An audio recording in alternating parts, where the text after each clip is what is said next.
A strong magnitude 4.6 earthquake occurred in the South Pacific Ocean near the coast of Provinsi Papua, Indonesia, in the early morning of Friday, August 15, 2025 at 4:45 a.m. local time.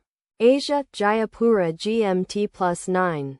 The quake had a very shallow depth of 16 kilometers, 10 miles, and was not felt, or at least not reported so. First to report, BMKG after 3 minutes.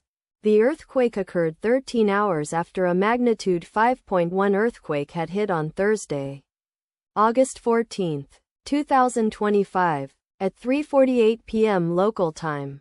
Asia, Jayapura GMT+9. In 9.2 kilometers, 5.7 miles, distance to the south. Data source from Volcano Discovery. Did you feel it?